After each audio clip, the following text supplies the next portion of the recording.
عجیب و غریب سسر داماد کا واقعہ۔ پرانے زمانے میں ایک کنجوس تاجر رہتا تھا۔ اس کی صرف ایک ہی بیٹی تھی جو جوان اور بہت خوبصورت تھی۔ اس کی خوبصورتی کی وجہ سے کئی نوجوان اس سے شادی کرنے کے لیے تیار تھے، لیکن تاجر اپنی بیٹی کے لیے بہت زیادہ مہر مانگتا تھا اور ہر نئے رشتے کے ساتھ مہر کی رقم کچھ دینار بڑھا دیتا تھا۔ جب لوگوں نے اس سے اس کی وجہ پوچھی تو اس نے ایک ضخیم کتاب نکالی اور بتایا کہ اس نے اس کتاب میں اپنی بیٹی کے کھانے پینے، کپڑوں، دواؤں اور دیگر ضروریات کا خرچ بچپن سے اب تک درج کیا ہے، اس لیے جو بھی اس سے شادی کرنا چاہتا ہے اسے ان تمام اخراجات کا معاوضہ دینا ہوگا جو اس نے اس پر خرچ کیے ہیں۔ تاجر نے کہا کہ میں محنت کرتا ہوں اور اسے پالتا ہوں اور پھر کوئی خوش نصیب اسے اپنا بازو میں لے جاتا ہے، وہ بھی معمولی مہر کے بدلے۔ ہرگز نہیں، مہر کو تمام درہموں کو پورا کرنا چاہیے جو میں نے اس پر خرچ کیے ہیں۔ والد کی ضد کی وجہ سے تمام نوجوان پیچھے ہٹ گئے۔ پھر اس کی بیٹی نے کہا، ابا آپ مجھے اپنی چیزوں کی طرح بیچ رہے ہیں جیسے کوئی سامان ہو جسے آپ قیمت ملنے پر بیچ دیتے ہیں۔ والد نے جواب دیا، یہ صحیح نہیں ہے۔ تجارت میں جب میں کوئی چیز بیچتا ہوں تو اس کی قیمت کے علاوہ منافع بھی لیتا ہوں، لیکن جب تمہارے معاملے میں نے کبھی منافع کا مطالبہ نہیں کیا، میں صرف لاگت کی قیمت مانگتا ہوں، یقین کرو۔ بیٹی نے مایوسی سے سر ہلایا اور کہا، کوئی فائدہ نہیں، اور روتے ہوئے اپنے کمرے میں چلی گئی۔ کچھ عرصے بعد ایک خوبصورت نوجوان آیا اور اس نے لڑکی سے شادی کی درخواست کی۔ والد نے کہا، کیا تمہیں معلوم ہے اس کا مہر کتنا ہے؟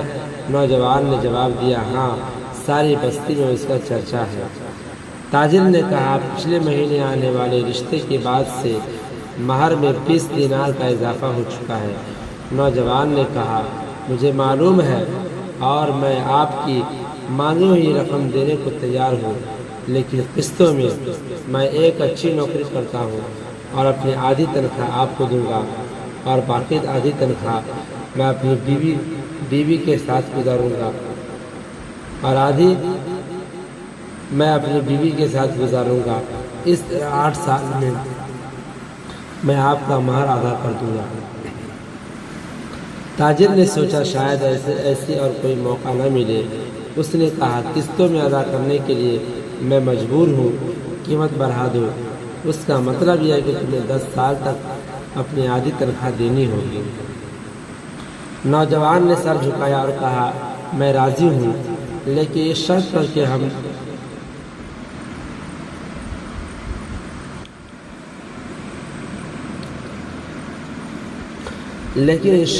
کہ ہم دونوں ایک دستاویز پر دستخط کریں گے جس میں یہ لکھا ہوگا کہ مہر کی مکمل ادائیگی کے بعد تمہاری بیٹی میری ہوگی۔ تاجر نے دستاویز دیکھے اور اس پر دستخط کیے۔ کچھ معروف تاجروں نے گواہوں کے طور پر دستخط کیے۔ شادی ہو گئی اور لڑکی اپنے والد کی خدمت کرتی رہی، اس کے لیے کھانا پکاتی اور اسے خوش رکھنے کی کوشش کرتی رہی۔ 10 سال بعد لڑکی نے اپنے والد سے ملنا بند کر دیا۔ والد نے اپنی بیٹی کو یاد کیا اور اس کی حالت بگڑنے لگی۔ وہ اپنی بیٹی کی تلاش میں پاگل ہو گیا اور بالآخر داماد کے گھر پہنچا۔ دروازے پر دستک دی۔ داماد نے دروازہ کھولا اور پوچھا، کیا چاہتے ہو؟ والد نے کہا، میں اپنی بیٹی سے ملنا چاہتا ہوں، پلیز۔ داماد نے کہا، معاف کیجیے، آپ کا اس سے ملنا معاہدے کے خلاف ہے۔ اگر آپ اسے دوبارہ دیکھنا چاہتے ہیں تو مجھے 2 گنا مہر دیں۔ والد نے فوراً کہا، میں راضی ہوں، جتنا چاہو اتنا دوں گا۔ داماد نے ایک دستاویز نکالی اور کہا، آؤ، اس پر دستخط کرو کہ 2 گنا مہر دینے کے بعد آپ کی بیٹی آپ کو واپس مل جائے گی۔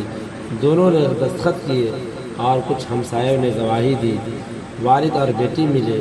والد نے معافی مانگی اور بیٹی نے اسے معاف کر دیا۔